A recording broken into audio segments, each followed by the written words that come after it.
society, because it's more like you're saying, hey, let's all look at some of this stuff. You think that's a fair statement?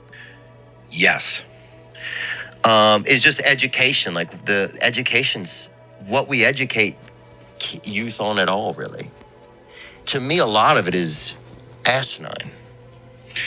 I talk about, later on in the book, I talk a lot about how systems are broken. So this is where I wax a little philosophical. Mm-hmm. I'm like, so many systems are broken. Anyone who works in any system will tell you how broken it is. You ever notice that? Like, you talk to someone who's like a bus driver and like, what's it like being a bus driver? It's like, well, it's gone to shit. Yeah. And I'll tell you why. They're making us work 14 hours and not enough people, and we don't get to park the buses downtown, and it's BYOB. Yeah.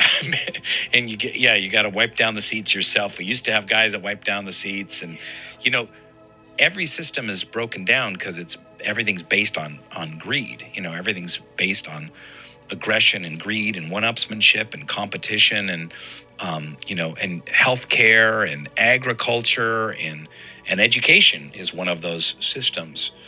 And the reason I bring all this up is not to be like negative Nelly, but to kind of say like we need to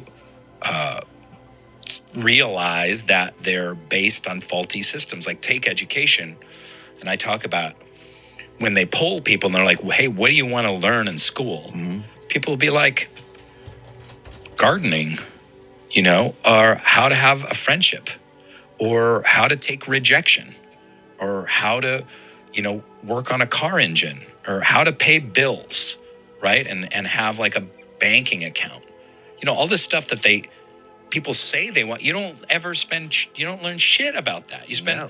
My son is 18. Like, some of the stuff, like his math class, is like, give me a break. Like, he's not going to be a mathematician. He's in like this.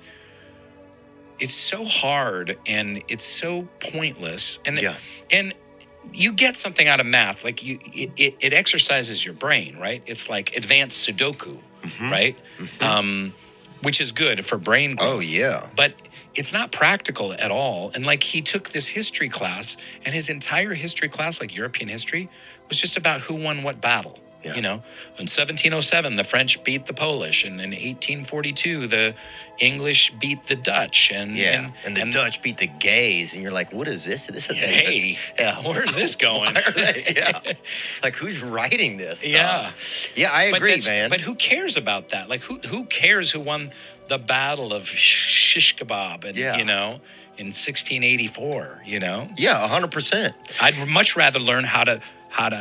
If I was 17, to have a checking account, or how to grow a cabbage. Yeah. Oh, it'd be sick, dude. You saw some freaking hot chick with a balanced checkbook and 2 heads of lettuce. You know what I'm saying, buddy? Bro. But, dude, yeah, I agree. There should be I always thought there should be classes on like we had spelling every week, right? 3 kids did the best.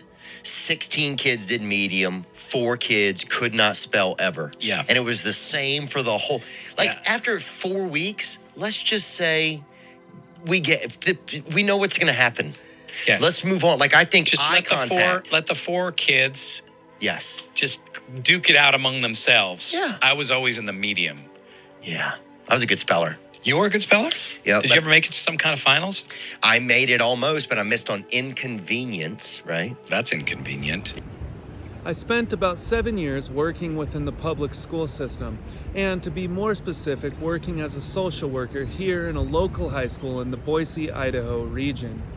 By the end, I found myself completely disillusioned with so much of what I was seeing on a day-to-day basis.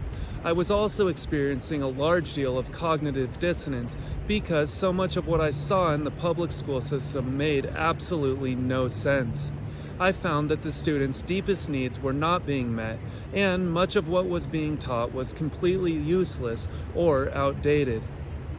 If you are interested or are feeling like I was and are currently working within this system, I would like to invite you to read about my experience in 2 blogs I have written, entitled Why I Dropped Out of Grad School and Quit My Job Working Within the Public School System, Parts 1 and 2.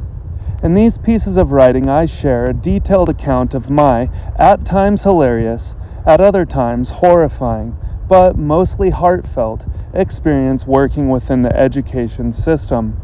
If this resonates with you, you will find that you are not alone, and together we can strive to create something new.